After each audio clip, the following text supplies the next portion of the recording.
the trust portfolio. This article is probably it's now officially in my top 10 best articles written on LinkedIn over decades, in my opinion, because it's so important.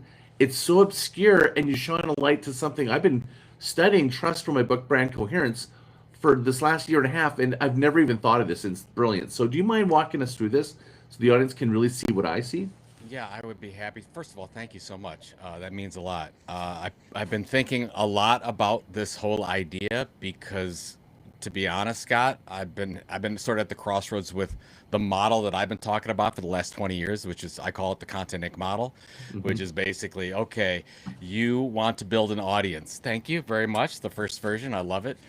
So basically, you want to build an audience somewhere. You want to be known for, trusted around something. So you're like, okay, well, what's my marketing goal? I want to be known for this type of expertise. And then you figure out, okay, what's my content tilt? Where's my differentiation area? How do I break through all this content clutter out there? Then you say, oh, now I'm going to choose one platform for the most part. Are you going to build a blog? Is it a podcast? Is it a YouTube series? Then I'm going to consistently deliver over a long period of time, and then I'm going to promote the heck out of it. And if you do that really, really well, usually you build an audience, you become known, and all your wonderful marketing dreams come true. And that has been how we've built trust online for the past 25 years. And whether you look at individuals like Mr. Beast or Joe Rogan in podcast or Ann Hanley in newsletters, or if you look at media companies like Morning Brew or New York Times, and if you look at brand centered content programs like Red Bull and the Red Bulletin or Lego Magazine, they all work the same. Now, the problem is they take time. They generally, like, if you, it didn't just happen for Rogan, Mr. Beast, it took 4 years for Mr. Beast to, posting almost every day on YouTube to get to 30,000 followers. It takes time and then when it works, right? And then you get the flywheel working, you get this momentum, it's fantastic. Where I'm at the crossroads with it is we don't have that kind of time anymore. If you talk to Paul Reitzer, if you talk to Christopher Penn, both friends of ours, like how do we don't know if we even have 3 years with the current model with the amount of synthetic content that's drowning us right now. And it's getting so good. And for the first time, I'm honestly looking at the different platforms like YouTube, like TikTok, like Instagram, and saying, well, what happens when they don't need human content anymore? Which there'll be a day. And maybe we're really close to that day. I don't know. I'd like to think we're not. But I think, we're headed that direction.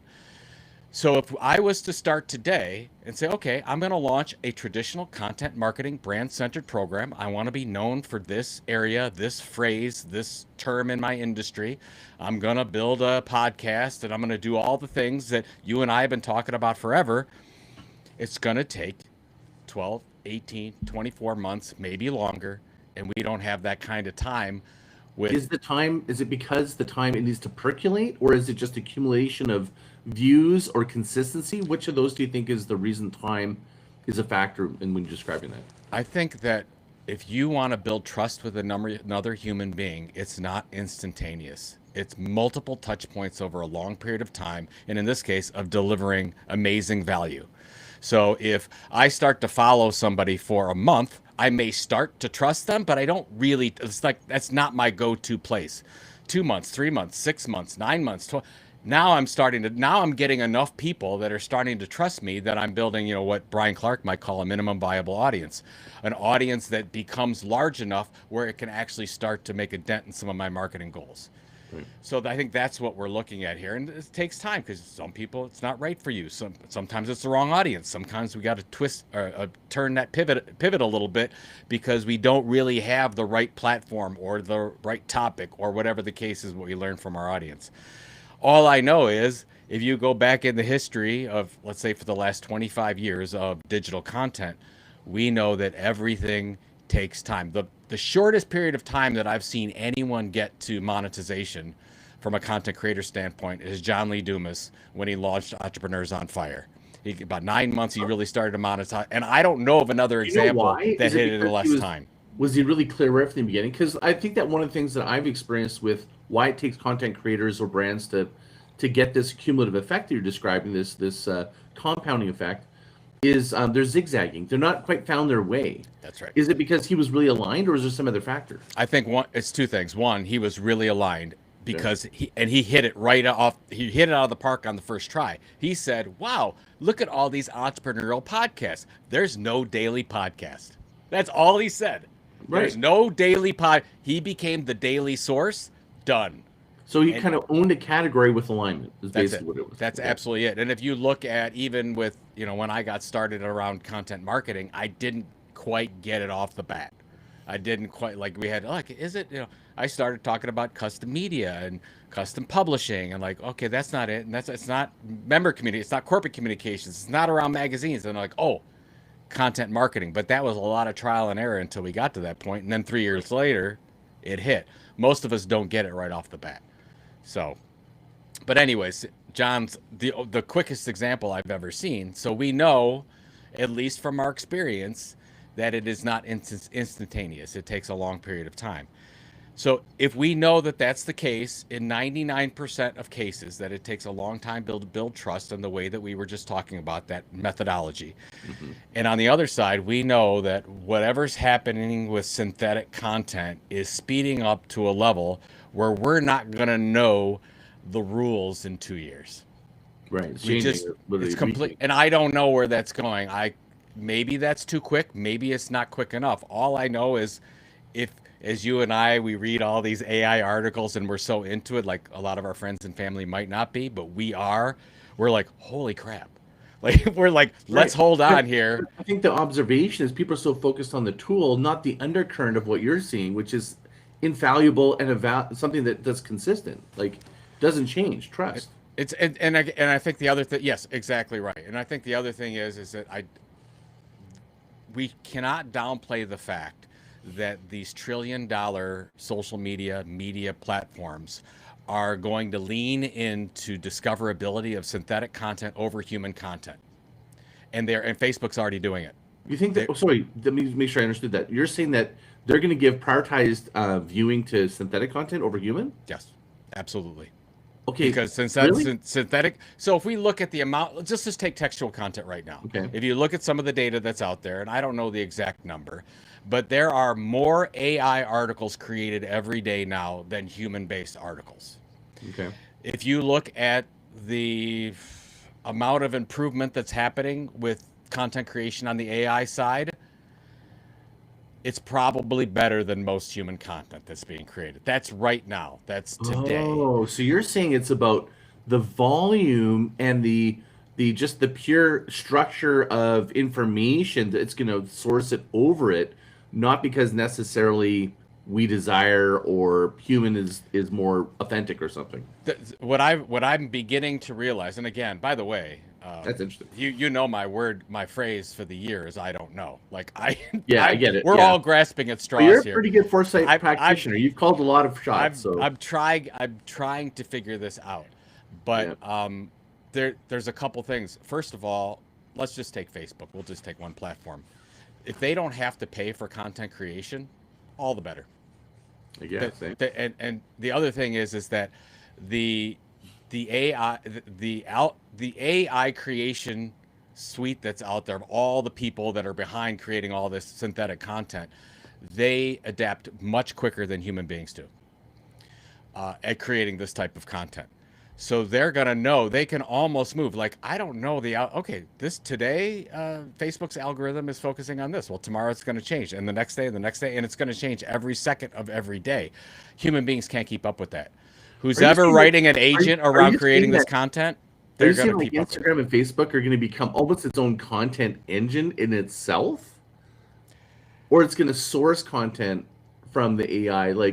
Because I just was thinking, why wouldn't they? If they want to stay on platform like Google, right? They're saying, why send you off to links when I can just produce the answer? All they care about is keeping you on their platform. Right. That's all they care about. The best way that they can do that is to lean into anybody creating synthetic content, even themselves, to keep you on that platform. And now we're seeing, I guess what a core comes down to is, you might say, we might want to believe that as human beings, we want to see other human content. And I think inherently we do. I think we want to connect with other human beings, but the data that I'm seeing, they don't care. Nobody So is cares there if room it's for a synthetic or platform that's not. a human-only platform? I'm sorry, say that again. Is there room for a new category called a human platform, Yes, I or is believe. that actually what we're calling communities? I believe. Yes, I think right now they're, where you and I see opportunities are in membership groups and communities where we keep it's all human elements. I mean, now we're seeing just agentic content sites come out, which is really Yeah. kind of crazy in and of itself.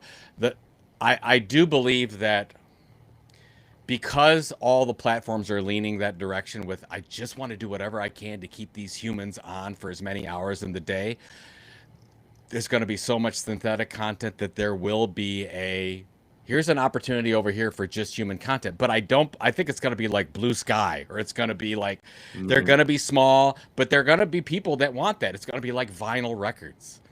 It's going to be Yeah, small, like I, but there I will think be an opportunity. Sure. like I call it like communities. I call them like trust circles, right? Like, and one person's trust circle is not another one. So one person's trust circle is it's the content. It's not that it's synthetic. Another person is I only if it's human, right? Like, Yeah, so maybe I think inside a community like my community, I don't let any synthetic AI agents or anything go into my community. that's right. That's right. So But there's like, trust. so like when so kind of back to the trust portfolio, if we think these things are going to happen and we have a minimum amount of time as human beings in our organization to make these trusted connections, historically what we've done as a brand, we've said, oh, okay, we're going to focus on this phrase or this topic, and then we're going to build a podcast, and then we're going to do it on a newsletter, and we diversify all these platforms, and then we Right. launch another brand centered activity. And what happens is when you launch too many brand centered content marketing programs at one time, it all becomes junk because you just you can't adapt quick enough and understand the needs of your audience quick enough to do it multiple ways, diversify multiple topics. That's why media companies take their time. They're like, oh, okay, we're going to focus on this newsletter for 6-9 months. We're going to get feedback, and then we'll launch something else after that. And then that's the way humans have done it for a long time. If we don't have that kind of time, we have to then say we're going to move away from just brand centered to individual, to people within our organization, not by hierarchy, but by the knowledge that the expertise level we want to be known for. So that could be somebody in the sales team. It could be somebody in HR. It could be somebody on your custodial team. It could be a plant manager. I don't care who it is. We have to look within our organization and say, okay, we know we've got a short period of time here that humans want to touch base with humans. We want to build as much trust as we can. So we're going to diversify that as much as we can, and we're going to look at it like we do a stock portfolio. Because what happens with a stock portfolio, if you just buy one stock, generally is not going to turn out well. If you buy 2 or 3 stocks, generally you'll be lucky if you get one winner in there. But if you buy 5 or 10 stocks, you get an opportunity to say, okay, we're going to have 1 or 2 stinkers in there. We're going to have 2 or 3 that do okay, that do what the market does, and we're going to have 1 or 2 high flyers in there.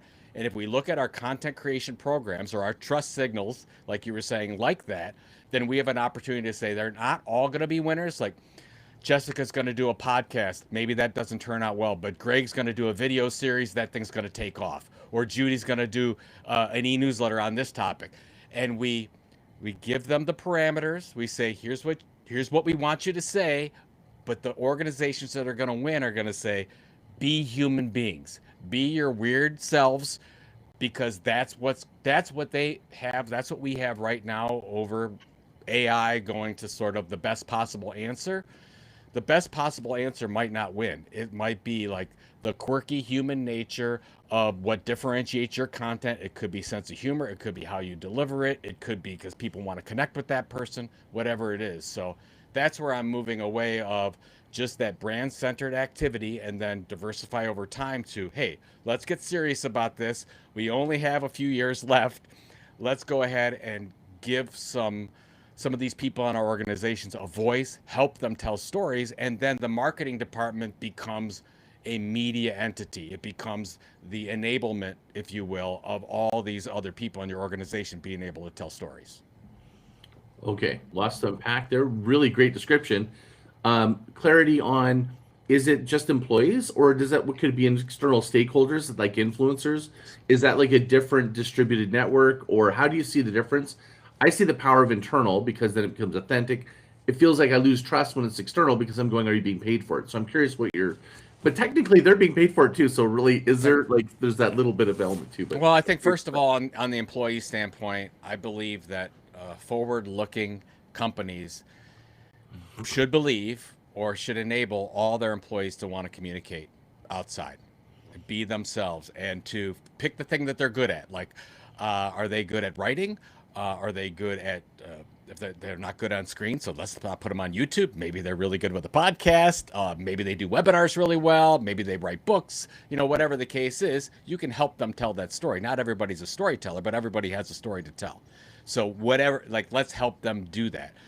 I believe first and foremost, you look internally. Now, does that mean that an organization can't work with you or I and tell that story? Well, sure, we can help, but that's been done forever, right? Like you work with an influencer, somebody a hit on TikTok, I'm going to leverage them.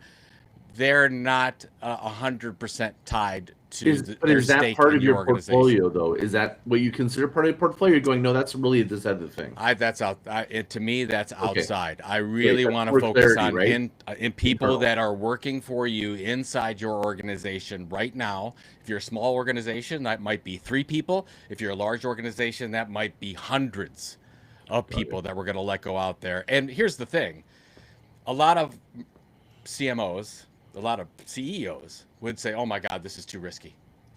We can't let our employees like go out and say anything." I totally get that. There's been feelings like that forever since, social media was crazy. Like, oh, do we let them do that? But I think it's that where you might have a few things that might not go 100% correct because humans are humans. That versus invisibility. And I think that's what you're looking at. You're looking, okay, do you want to just, yeah, go, by the way, just go advertise. Go interrupt people. That's fine. But if you're looking at a content creation strategy where you want to build trust over a long period of time with a certain group of people, and by building trust, that's going to help your overall goals of the organization, I think we've got to free up the stories within our organization. Tell them, and your marketing department just stops outward communication only and starts coming in and say, how do I help Scott tell a better story on his podcast? Because if Scott looks good, that's going to lead into that's going to get us found with an LLM search. It's going to help us get found on social media because these are the representatives of our company. And I really believe if they work for you and you hire them, you should let them represent trust them so that they can build trust with your customers and other stakeholders. Beautifully said. Okay, so I have the solution to the problem that I think you're going to come up against, or people will come up against, because I myself have done this many times, of the idea of like, well, what if I hand over the keys to this individual or these individuals? Because in this world we're in, now you have the engineers doing TikToks and the salesmen are doing reels and the CEOs on LinkedIn. There's all these different variables on different channels with different audience and different ideas. I think that the book I'm writing, Brand Coherence, solves that because no longer the Bible, we call it the brand Bible days. It was follow these rules. Yep. Do not break these rules. That was Mad Men days up until .com. Follow the rules. Everything in the same place. It was top down, distributed content. Then interactive came with the .com and became a brand guide. It was really more about guardrails.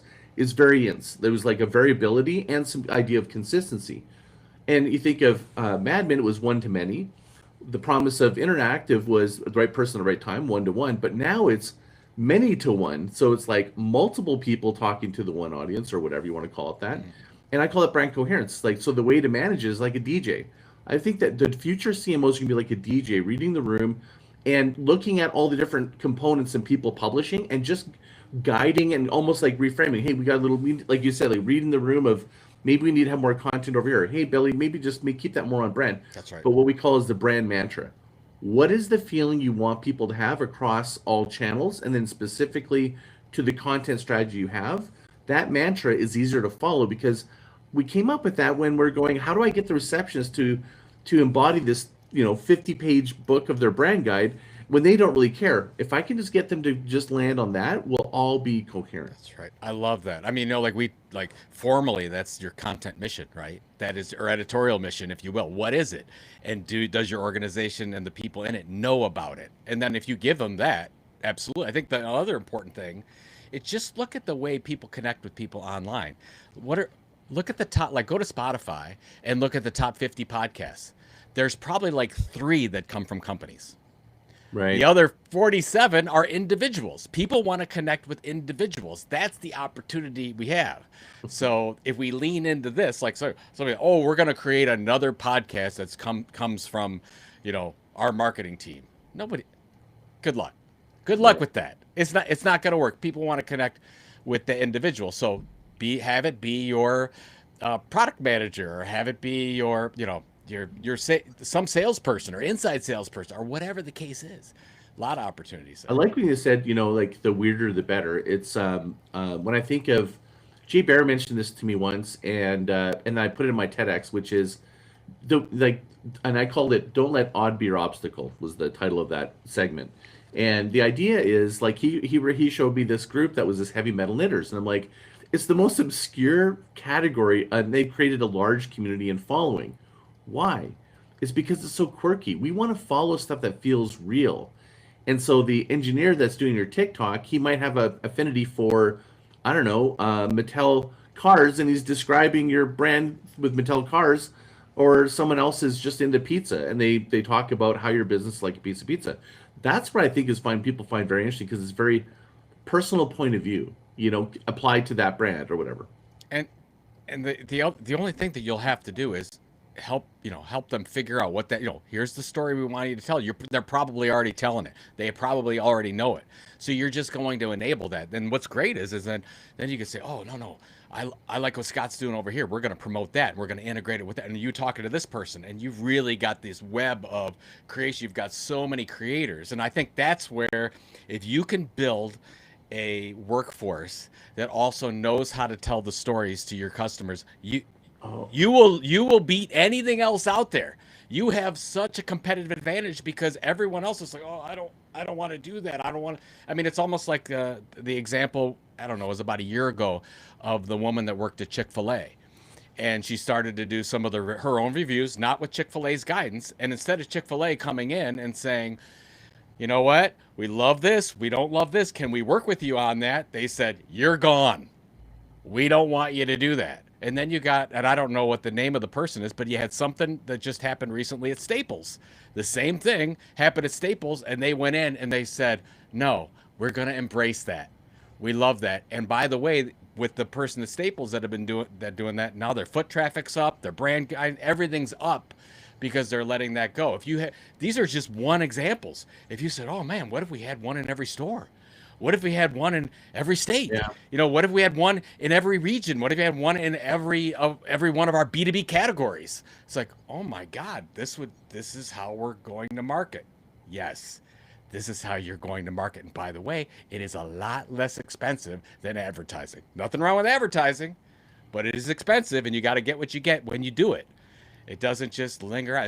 And then if you have these GEO goals, or whatever LLM goals that you have to be found with AI will look at all those indicators and all those citations and all those experts coming from your organization. And they'll say, wow, this company is the expert in it, because they've got all these individuals that are talking about this topic. It's like, wow, this all can work.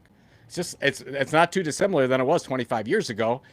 It's just, we're looking at a different way. Instead of it coming from the brand, we're saying we're going to enable our individuals to do this. You just sort of slipped in this like super powerful little thing, which is this actually is less expensive attention. And I think that is not something to be understated, because getting attention has never gotten harder. It's commoditized. Speed is not a flex. Like consistency is not a flex. I mean, synthetic content is just is overwhelming. It's like the content arms race, to the bottom and the most voluminous. Trust is about people. So I would say maybe what you're saying is, and it just came to me, I'm wondering if the attention is why it's so going to be cheaper, is we're curious. I'm not just trying to go, oh, did that grab my attention? I'm actually curious what this brand is doing, because somehow I'm connected to that person or something. Do you think that's a possibility, or is there something else that I'm missing, or you want to articulate on that? No, I think you could. I think you could make that. I think I'll get. So the example that I just thought of was, well, I left my corporate job in 2007, and the people that the loved ones that I talked to that were trying to, mentor me said, "Wow, you're making a big risk. It's a very risky move." But I thought it was risky to stay in corporate environment. I thought it was less risky to go out on my own. So it's just you could say the one's right and one's wrong. Doesn't matter. That's the way that I felt. I had more control over the things in my life if I was Only you can fire you, so at least if now I was outside the company. Here's where a lot of CMOs are wrong. They think it's more risky to let your employees tell stories. I think it's less risky. I think it's more risky to tell them to shut up and not do anything and to just have them do their job only. I'm like, oh my God, your employees are your most valuable marketers that you have. Let them shine. Let them be crazy. And that's the opportunity we have now. Like, we used to be able to say, okay, we're not gonna give this power to our employees. We're gonna do it under this tight, controlled message in a corporate environment. That could have worked 10 years ago. It could have worked 5 years ago. It could have worked 2 years ago. It doesn't work anymore. It does not work anymore. People want to go after weird, quirky individuals in different platforms, and they don't want to listen to your brand. They don't want to. They don't have that connection with whatever a brand means or whatever a logo means to them, whatever their marketing team means. Mm-hmm. So I think that's what's changing now is we've got to get C-level decision makers to say, look, you thought you were being safe. You weren't. You're taking a huge risk. You got to flip that model. I couldn't agree more. I think that the analogy I'll give, it's a little different, is think of when you're with your kids, right? And you're going out for a lunch and you're on your phone. You think you're spending time with your kid, but you're not really present. I think CMOs have gotten addicted to not being present and being multitasking. I think the future CMO, to create brand coherence, you need to be, your brand has to have a presence, which is its liveness and that's part of the human thing. It's realness to it. And the CMO has to have presence, meaning you can't mail it in anymore. So the reason I think there's a maybe like a rejection is risk. They perceive risk as being if someone says something that I'm responsible for it. But what I think they're really saying is I don't want to have to monitor it, or I don't want to be present for it. And I think that once they see that there's a level of presence required, it's going to be a differentiator. It's going to be worth it. So you're going to want somebody it's like having somebody that's live at the door greeting people instead of just like, pick a number. It's a very different vibration, right? I always felt, and I felt this way for over 20 years now, that the best CMOs would be editors and publishers of media companies, and I still believe that. Totally, they're looking for the 3-line. They're putting it all together. It's like the DJ. They're just mixing it. Hey, just tone it up here, tone it down there. Yeah, that's exactly right. So anyways, that's in a nutshell kind of where we're at with the trust portfolio, and I'm on a mission right now to get senior level marketers to say I think this is a huge opportunity because I think a lot of people will think it's too risky when it's just the opposite. I think the way you framed it is exactly what needs to be said. I wouldn't change a word of it.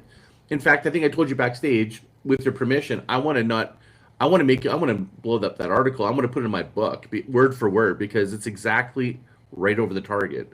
So I'm going to put the note in, the link to the note. Anyone that's listening to this should probably go and check it out, why I was so excited about it. The other question I have for you, like on this, is the trust paradox. It's like, how do you see, like right now we have the trust paradox that I think I heard you and Robert Rose were talking about it. How does this actually help you, insulate you from being in that trust paradox, like where people are, or does it help? It obviously, in my mind, it helps it because people right now, they're kind of sensing AI. There's like this, and the kids are getting quicker. And I saw some research that young people can identify fake content faster than us. And I'm like, wow, it's almost a new muscle that they can identify. You know what I mean? It's interesting to see. I mean, look at some of the data that came at Gen Z is really focused on iPods that aren't connect to the internet right now. I guess that's a fad. That's like a The thing. analog movement or whatever. Analog movement is back. You know, more in-person experiences. The creator that created the real telephone that you could pick up and hang Yeah. up, like the nostalgia going back, that a lot of the stuff that they missed. They're very, very wary to trust anything. And rightfully so, by the way, right? You don't know, none of us know when we look at a piece of content whether it's real or not. We look at, okay, then we Well, think, who, what is the most common words right now? 6 months ago, I never said these words. Before I saw something fantastic, I'd be like, great. Now I go, is this AI or is it real? Like I'm just like, that's what.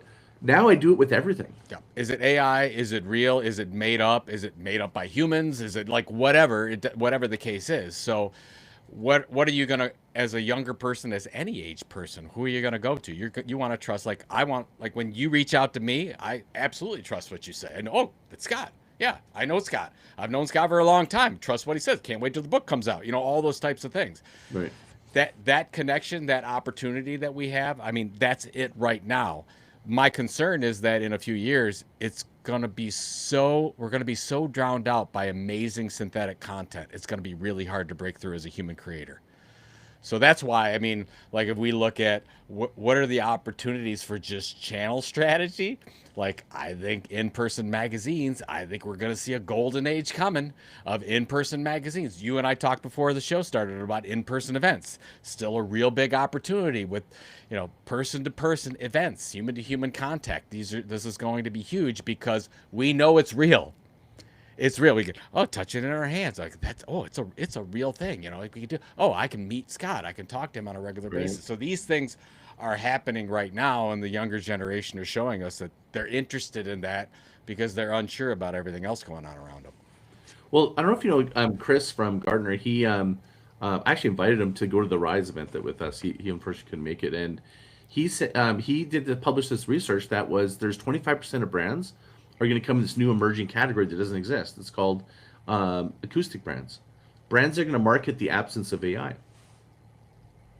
I think you mean we don't use AI in our content. We don't. In our content, in our interactions with you, maybe in the back end, like calculator. I don't know who's going to stop doing that, but it's like more. I think it's representing when you call us, it's a real person. When you like, we're going to use real people, real ads, like that kind of like we're going to be like organic, you know, like 100% organic or kiwi fruit, you know.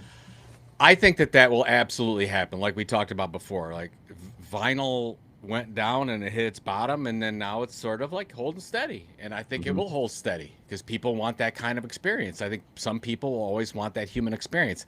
The thing where I don't think it's going to really take off is because I believe that whatever, if it's an AI chatbot or if it's an AI agent or whatever, I think they're going to be able to do it better than a human being. Much better. Like not even close. I think they'll be able to be more human to a person than a human being in a lot of cases, which I hate saying, by the way. I don't like saying that but I just from where I see things going, it's concerning. And I'll give you you know, I was on a phone call yesterday with a human being that I had a really hard time with. And last week I was on the phone with a chatbot that was very pleasant. So Well, it's funny. I actually had a chat bot. I came home from my trip, 5 weeks working on my book on the coast, and I came back, and my wife heard this weird sound, and I'm like, oh, what is that? She went, and I go, I think it's maybe the water's running upstairs, and our basement was flooding. It had a leak. So I have a VIP membership with my heating and cooling company because I have like a big house with 2 heaters and 2 furnaces and 2 air conditioners. So I know that I get really great service, and I phone them right away, and I have this, you know, and the person responded instantly and goes, hey, I'm really sorry you're going through this, and you know, fill in information. And the way it just sort of sounded just not a little off. I asked, are you an AI or are you a person? And she goes, oh, I'm Mary. Didn't actually honestly answer. It lied to me almost, like it just said, I'm Mary. And they said, no, are you and they said, yes, didn't say I'm an AI. They said, I'm a smart agent or something. oh my god. And then I had asked me a couple times to repeat my address and stuff. And I was like, you have to understand, I'm just drove 12 hours from the coast, 11 o'clock at night, and I don't know how to turn off my water. I was stressed.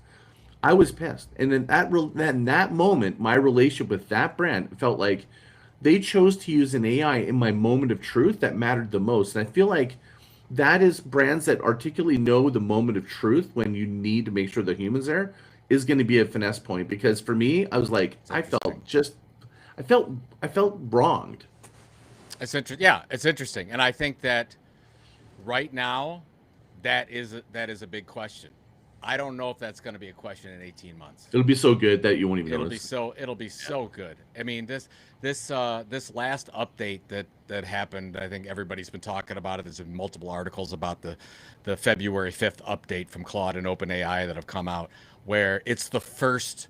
I mean, I might get this wrong because I'm no AI expert by any means, but it's the first models that were built AI built themselves. It redid all the code themselves. What I say themselves? I don't even know what is it. Them? Is it? I don't even know the pronouns to use for AI, but they're it that this is a whole new frontier that we're up to now, and I think things are going to get quicker and quicker and quicker. Now, there's going to be a lot of human friction, so there's some industries that aren't going to see this for a long time. But to your point, I let's be honest. Let's be honest. If you don't have to hire a human being and you can get pretty close to it right now, you're probably going to hire the agent. And then if you could say, oh, well, between the agent will be able to do a better job in most situations than a human being. Again, I don't feel good saying that, but I feel that's the way we're going. So I've been kind of putting them into three boxes of like a spectrum. First spectrum was automation. It was like hands off, do it yourself, and that largely didn't work. It did to a degree, but we kind of shut down because we're like, oh, there's the fifth email and then email sequence, and it's query whatever.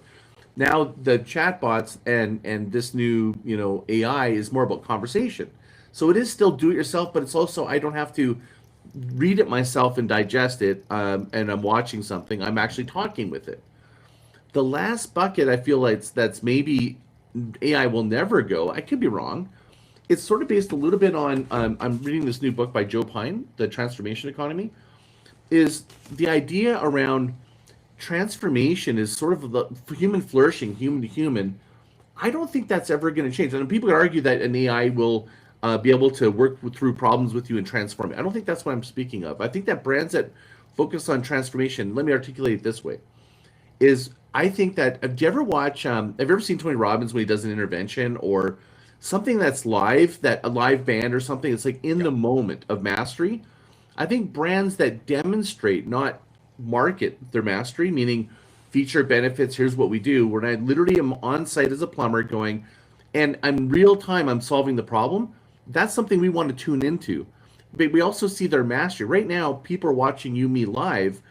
There's nowhere to hide. Like, if I didn't know what I was talking about or you didn't know, like, it would kind of be pretty obvious pretty quick or be, whatever, right? Like, and I think that demonstration of mastery of here's how I'm transforming your brand or here I'm transforming how your workplace is or your engineering firm or whatever it is, that liveness with employees and showing that how they show up and help transform problems in real time. So there's like, you're really seeing them solve it. Like you're seeing them, that is where I think the human demonstration of mastery is. And that's what kind of where I'm sort of framing it. I'm going, I think that one's still going to be largely untouchable. I mean, am I wrong? Well, I don't know. I guess my you don't know. I would go back. I would go back to you and say, in 18 months, could your avatar and my avatar be having the same conversation and solve a problem and solve a problem? And would anybody know the difference? No. It might even be a better conversation.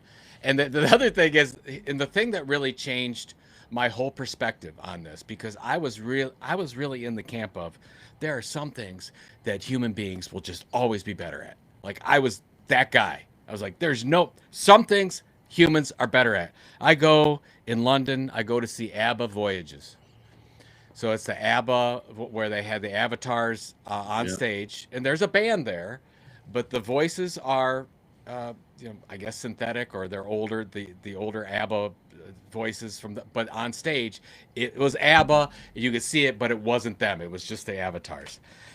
And at the end of this concert, I'm looking around. I don't know which song, Fernando, or I don't know which song it was by ABBA, but people are crying. They're crying and cheering, and they're all into it, and they're watching 4AIs on and they're crying their eyes out. It didn't matter. if it was human or not. It was like right there, and I'm like, oh my god, look at all these people, and they're basically crying at a computer screen. Fair enough. And I was just like, However, it really hit me. but It if I really were to hit me. go meta on that, like when you watch reality shows, why do I want to watch it? I want to watch the human emotional reaction. So if I was doing a show of them watching ABBA and the human reaction, that's where I think people, it really is a more deeper resonance. However, I just about to kill my idea because I watched this one TikTok or whatever, and it was these dogs that are finding the owners. I don't know if you've seen that before. No. So what they do is they put people sitting in a like a gym, and they're all sitting there and they can't look around. They got to sort of stand there and just like look ahead, and they release a dog and it goes through, and then it picks the owner and then jumps on the person, and then they're like, oh, and it's like it's. I literally was like, this is the best content in the world, and then I found out later it was fake. It's fake content. Yeah. For a moment, just a moment, I was like, fuck, I got fucking, and then but you know what? I went and watched another one and I didn't care. Didn't care. I was like, I just wish that was real. I think that's what you're seeing, right? Like if you talk to most people, they're going to say that they care, but when they're going through their reels or whatever, they don't. They don't care if It's like the Hallmark commercials. They always weren't real, but man, did were they tear jerkers. It's like, yeah. It's gonna be interesting to see where, and we're in this fuzzy middle area where we're half AI and half human and whatever. It's like one of those once in a lifetime opportunities. I like to look at it as an opportunity. I was to scare the heck out of a lot of people too, but I'm like, wow, this is really something. Like honestly, if you want to do something you've always wanted to do, like write a book or start a blog or a podcast, or like AI will help you do that better. Like, you don't need a lot of outside help. You might only need the AI's help to do all the things you've ever wanted to do. So it gives you some kind of superpowers. And like, how far does that go until we're like not okay with it? I don't know if you can go far enough. That's my concern. So I have a backtracking comment to clarity. I just thought of it now. When you were talking about the risk of doing the, I'm sorry, my brain is just in love with the whole distributed trust concept portfolio. Is what if an employee leaves? Now, the problem that I've had in the past is I've actually done content, employee-driven content for the last 8 years. So I got to think of a brand, it's a motorsports brand, and I remember specifically this one employee left on not great terms, and the amount of content we had shot, professionally produced, distributed, he wanted me to it all out. I was like, it was more work than the original project.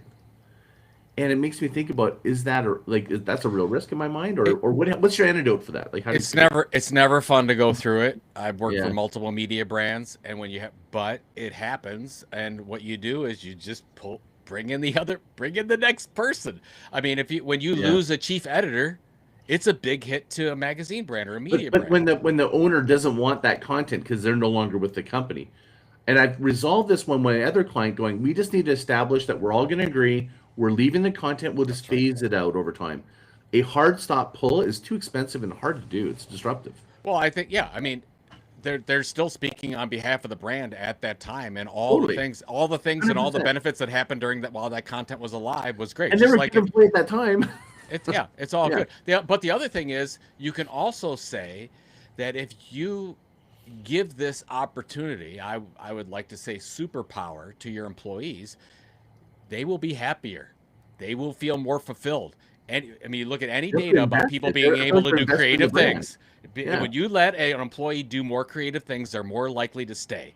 There's less going on with younger generations right now about making money, and it's more about just doing things that are fun, and they feel like they're adding to something, to some kind of major mission or initiative. That is really important, what we're talking about. So you could say, theoretically, that they will stay longer, and they will be better employees long term and better marketers for your organization if you give them this platform, if you will. I'm going to give a little bit of a hat tip to one of my clients, Sylvie. She runs a brand called Connect, and we were having a little challenge getting people to sign up to do these TikToks and stuff, right? And the real big shift happened when she had basically a team meeting, and she said she showed them result in the outcome of it, in terms of how it was actually working and the strategy behind it. Where before there was a lot of reluctance, like they were kind of felt like they were obligated to do it. But then they saw the actual benefit in terms of we were acknowledged by the manufacturer. We're this small little social media, but yet we're outperforming all our competitors because we're creating good employee content. And they started really coming on board. And so I was wondering if you had any of the strategies for a brand that's trying to help the employees, because there was initial resistance. Surprisingly, I thought people would just be like, "Yeah, I'd love to do a TikTok. I don't have to, it gets me off the parts desk or something." And I was surprised to Imria, and she did a really good job of like communicating the strategy behind it that got them to buy into it. Do you have any other ideas to help with that? The one thing that comes to mind is if like I can't remember who said this. Maybe it was Steve Jobs or something like that. But he said if you have a worker that doesn't want to work hard, you can't do anything to get them to work harder. Like pushing a rope. If they don't have that inside them, yeah. There are some employees that don't have this inside of them. You cannot force it. Now, I've been a part of a lot of programs where they want the CEO to create content. And most CEOs are terrible storytellers. They just are. They're not good writers. They're good enough. They have good leadership, but they're not. So how can you help that person tell that story? You might have somebody that interviews them. You might have somebody that records them and gets them. You might have an editor work with them. You might have a coach. You could do a lot of different things, but that goes back to your marketing organization now, which is a media company. And the media company will get the resources for that storyteller and help them where they're at. The other thing is, okay, let's say that these employees, they're not going to work, but what are some of these other employees? You have a lot of employees right now that are creating a ton of content. Facebook, TikTok, Instagram, YouTube, whatever. Find the creators. Just, do the survey. Talk to your employees. Who's already creating content? Boom. Those are the ones that we want to go with. Like when I used to sell custom media at a large publishing company, I worked with about 120, 130 different sales reps. Instead of going out and training all 130, I said, who's already sold a custom media program? Okay, I found out it was about 5%. It was about 10 or 12. Those are the ones that I put my energy in to start with. So put your energy into the ones that are already creating content first. It'll save you a lot of trouble. That's what I would do. Amazing. And so to dovetail that, you did some predictions about what's going to shift for 2026. And one of them was turn your audience into collaborators, not just followers. It's kind of in the same vein, right? Can you describe that a little bit? Because now we're talking about our actual audience and building an audience with them as opposed to employees. How do you see that being different? How are the rules different? How do you approach it different? Is this part of the distributed vision of trust? It is not. Totally this is totally different than their trust portfolio. This is basically goes back to, we've seen this work for years, and Disney's a great example. Disney moms have had a blog, and Disney has worked with mommy bloggers for a long, long time. And they bring them into the park and they let them tell their stories and they give them say, hey, we'd like you to say good things, but we're not putting any restrictions. Like, we're just going to give you access and you go. So you find your most enthusiastic, like, who are your fans?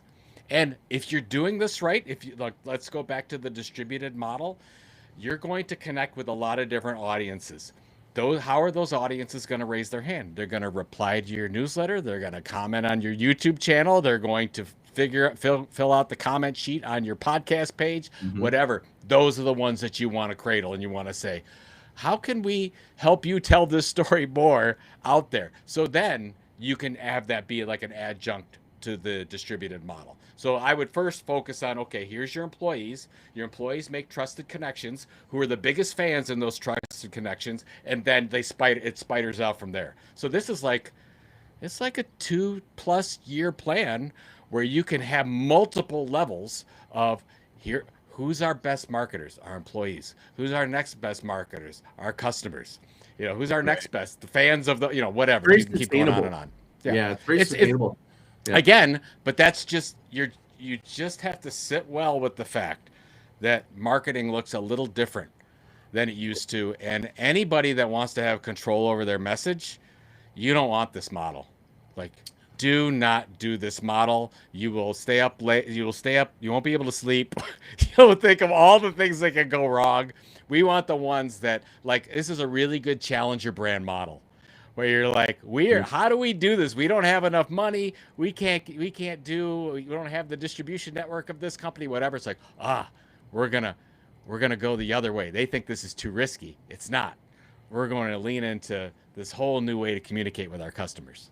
So I don't know. I mean, maybe you're gonna call it something different, but in a way, what I was just thinking when you said that was there's a different level of trust. When your customer is actually creating content with you or building your audience with and for you, that's a different level of trust. Like if you're that good, and your customer's willing to do this, what does that say about your brand? Yeah. I mean, like when we at the level of trust. Yeah, and you know this, like when we launched Content Marketing Institute, that was a blog from the community. Yeah. So we would, and by the way, we just didn't let them put things up. We helped them. Like, how can we help you? We get okay, we're going to make these changes. Are these okay? Whatever, we'll put that up. Boom, boom, boom. Go to Content Marketing World. You got a bunch of fans there. It's like, oh, they want to speak. They want to write. You just have to set up the processes to make that happen. It doesn't mean that you just give them, let them do whatever they want. They could, of course, they're individuals. They can do whatever they want. But if you give them guidance and you give them the platform and you say, here's the tools, and here's some additional templates that you can use, and here's and just give them the things to help them communicate better, it'll go much easier for you. Awesome. I know we're getting tight on the hour. I want to know if I can creep in two other conversations. Go for it. One is create a memory layer. Can you explain that? It's such a very distinct strategy that I find profoundly interesting. What did I say on the memory layer? It says create a memory layer for your audience in a world where AI soon will generate infinite personalized content. That people crave most is shared memories. The creators who intentionally build moments of nostalgia and continuity in their work will win long-term trust. I totally think this is interesting. And Robert Rose and I on the podcast, This Old Marketing, have been talking about this for a while. There's been this movement for the last few years of nostalgia. Anything where I'm going back and anything where you and I have shared something together. And that's where that's where it's going to be. Again, I don't know. It's going to be tougher for AI to duplicate those things. It's like, I don't know. It's like every time I write something, I'm like, could this happen? Is this true? Whatever. But every time when I'm going back and we're looking at, okay, what are the marketing plans? What are the marketing programs that are really working? They're hitting on something that happened in human experience in the past, a group of people have done together. So if you can do that, where we've had these shared experiences as human beings, that is an opportunity that we can look back on with our content. So maybe not overthink it. Maybe look back to, what did this group of people do in the past that we can take? Is it an anniversary party? Is it something where the start of this thing, whatever that is that we've all shared before? If you could build programs around that, it just can save you a lot of time than building something from scratch. Yeah, I mean, I've in one of my chapters called Soulful, like the soul of the brand, that's part of what I think is what creates a bit of a soul for a brand. It's like that you've been around, this was real, this happened here, we all felt this way. It's like I think the new wave of brands, we don't need more brands, we need brands to mean more, and I think it's about creating meaning. And I think you can see a resurgence of old brands like OP. Like I remember I used to wear OPs in California, and it's kind of died. You're going to come back to these old brands that we used to have as kids are going to come back, I think, because creating Toys R Us. Yeah. Toys R Us is coming back. Like Polaroid came back. It's got like a soul, Actually, what's interesting is Pokemon. I mean, you see how much they've been spending around the Olympics and everything, and the Super Bowl ad and whatever. So they've been putting a lot into it. That's a very nostalgic effort that they have. They're bringing in new people, celebrities, and they're putting it around a brand that's 30 plus years old, and they're like really going into. If you go nostalgic, you create a new generation because the generation that loved it is now bringing in a new generation. Like the dads are going, hey, I used to play Pokemon, and this is a new version of that or something. Isn't it something? Yeah, absolutely. Yeah. So you're getting two for one deal, if you will. So it's interesting. Okay, last articulation. You talked about the word position. Position shows up in what you consistently emphasize and to what you consistently leave out. It reveals itself in the ideas you return to even when they don't perform best. And in the shortcuts, you refuse to take even when they would be rewarded. What can you just sort of give us a little more idea of this position? What's this position? So it's interesting. A lot of that came from, I read the book by Cameron Crowe, Uncool, which I just talked about in my newsletter. and he talks about the Led Zeppelin article that he wrote, and I think he was whatever 16, 17 years old at the time when he wrote it, and it was a big hit, and it was a fan service piece, and it was the biggest issue ever sold by Rolling Stone at the time that he got placed in Rolling Stone. And Jan Wenner, who is the president creator of Rolling Stone, called Cameron into the office and said, yeah, great piece, but you didn't take a position on it. You wrote what the band wanted you to write, which is, by the way, not always bad, because Led Zeppelin probably wouldn't have done that article if it didn't happen that way. But regardless, he said, you never took a position. You never said, this is what I want to say. This is what needs to be said. And I think that if we have an opportunity as marketers and content creators is to know what we stand for, what our point of view is, and what's that hill you're going to die on, and make sure that people know it. I talk all the time, and this is really hard to do. It's like, can people recognize your content immediately? Is there something you do? I think Seth Godin has always done this really well. Like, I can read a short post and say, I think that's Seth. Like the way that Seth writes and thinks about it, and the short form blog, and the pace of it. He's got like a pacing. Exactly, he's got a pace to it, and whatever. And I think that Stephen Bartlett from Diary of a CEO, the way that he talks and brings and the way the questions he asks, very much like him. He's kind of built his own image around that. So I think that in your mission statement, if you will, if you want to call it your tilt, whatever your differentiation is, that's where most creators and brands go wrong, because they say, here's what I want to be known for, and they go right to the platform. Okay, is it a blog? It's like you skip the biggest step. What is your tilt? What is that area of differentiation that you're going to break through all the clutter, that people will know it's you and your point of view? Because when everything else goes away, that's all you're going to have is what you stood for. And I guess the whole point about this position thing and what you say and what you don't say is a lot of content marketing teams that get together, the creators don't know what that is. They don't share, like, here's what we stand for. Here's what we will say. Here's what we will never say. Like, those are the things that we want to do. And if we do those right, then you'll be able to make that connection. And if you don't, I'm afraid you'll probably be forgotten, or you'll never break through in the first place. And I think that's why your content is so well. You editorialize other content, and so do I, right? Like, I've always gone, it's three pieces. It's point of view, purpose, and passion, or personality, if you want to call it that, to create a personal brand. If you don't have a point of view, why? It's and the continuity, like what's the theme and the through line of this is content coherence. Like, you're being coherent across all your content. Like, my introduced this podcast, Outstanding Humans with Sustainable Ideas. It's not necessarily branding and marketing. I've had Dave Navarro from the Chili Peppers, so it's like, so it's, to me, it's like that's what you can count on. Is that really what you're talking about? Position is more about the flag, about take a position for you stand for, because people want to follow people that actually have a point of view. In my mind, what is the mission? What are you trying to communicate? And by the way, it has nothing to do with what you're selling.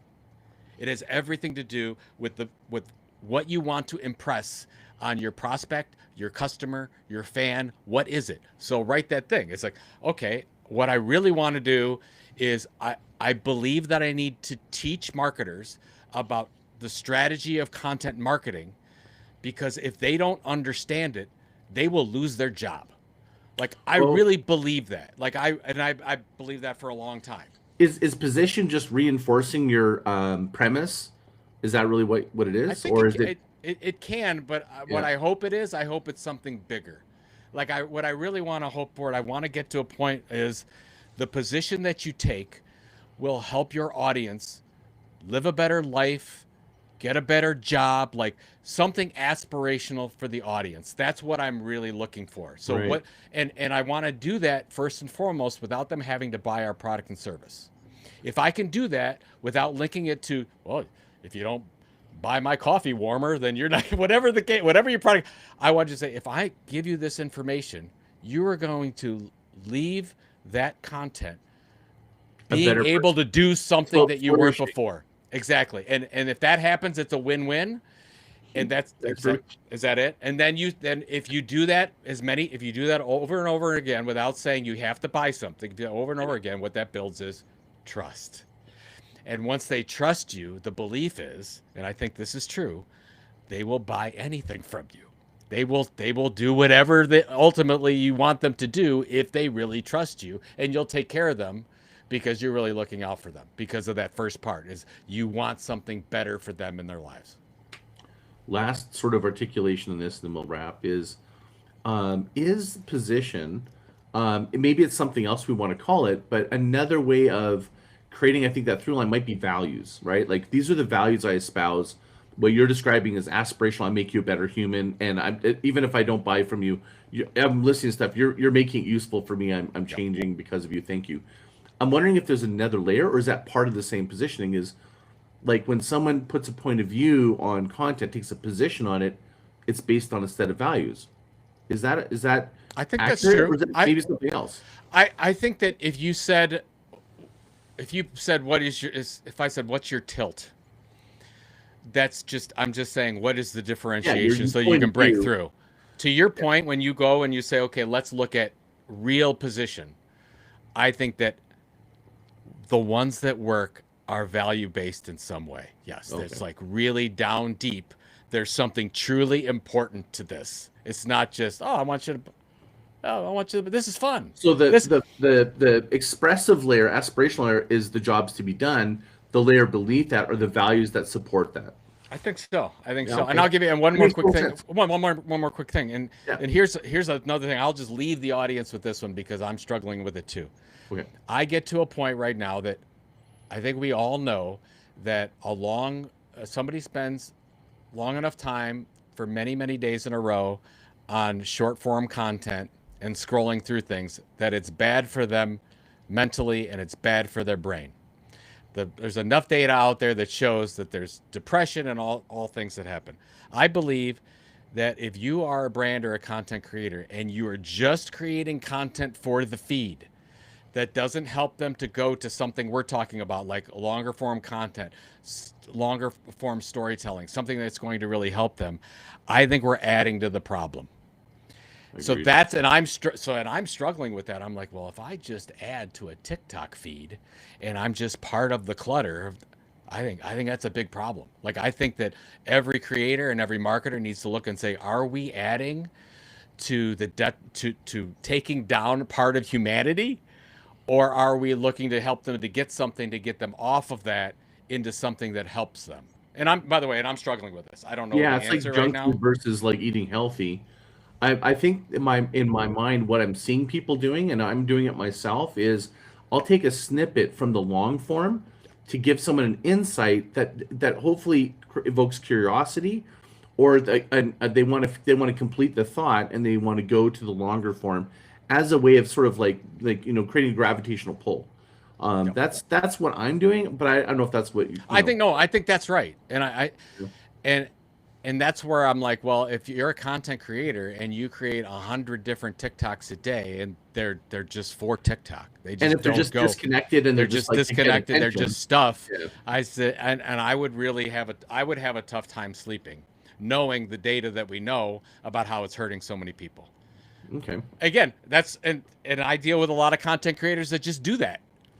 And I'm not saying that they're wrong or whatever. I'm just saying you need to ask the question, is this the business we want to be in? Or is there a better way to do this? So I'm going to end on this then, just sort of reinforcing that is my belief that right now people are still living in the attention economy and we're moving towards the intention economy. What you're referring to is people are craving meaningful content, but attention's never going to go away. Cheap attention, junk food attention through this scrolling.